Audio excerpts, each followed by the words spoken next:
Keď Eduard Chmelár vstúpi, je jasné, že nebude šetriť slovami. Nahlas pomenúva to, o čom sa inde hovorí len pošepky.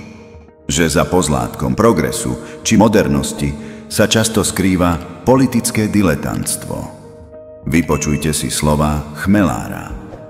Predseda Progresívneho Slovenska Michal Šimečka popiera vlastné slová a obviňuje všetkých navôkol z klamstva, keď tvrdia, že chce otvárať Benešove dekréty. No pred faktami neunikne. Výzva PST vláde, aby štát prestal uplatňovať Benešove dekréty, je jasná. Tak ju pochopil denník N aj maďarskí nacionalisti, ktorí Šimečku pochválili za obdivuhodne otvorené slová. Keď však prišla kritika, začal cúvať, čo priznal aj denník N.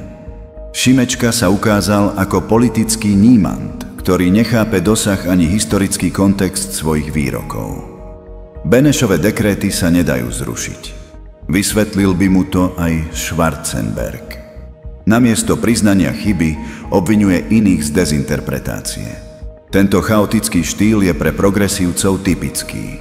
Nahodia tému, čakajú, či sa uchytí, a keď nie, idú ďalej. Tieto prípady ukazujú ich nepripravenosť riadiť štát.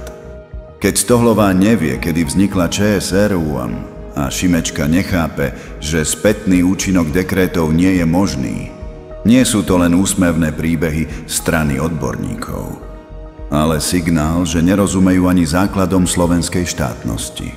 Podobne pôsobia aj statusy Ivana Korčoka, ktorého útoky na vládu sú čoraz krčovitejšie. Kritizoval premiéra Fica, že šiel do Afriky, hoci išlo o summit Európskej únie s Africkou úniou, kde rokoval s nemeckým kancelárom, poľským premiérom či prezidentom Juhoafrickej republiky. Čo vlastne Korčok chce?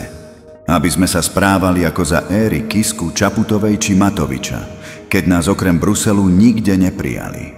Spoločná zahraničná politika vtedy pripomínala izoláciu od väčšiny sveta. Preto je nepochopiteľné spochybňovať dnešné otváranie sa Slovenska a diplomáciu zameranú na naše ekonomické záujmy. To, že Šimečka s Korčokom objavili regióny a chodia po Slovensku ako jehovisti, je možno úsmevné, ale poučné. Ľudia túžia po zmene, no keď alternatívou k vláde má byť najnekompetentnejšia opozícia, je to ešte zúfalejšie než predstava návratu slovenského jokera, Igora Matoviča. Politika sa ťa týka, či chceš alebo nie. Tak prestaň len pozerať a začni konať. Napíš komentár, povedz svoj názor, daj odber, hneď teraz.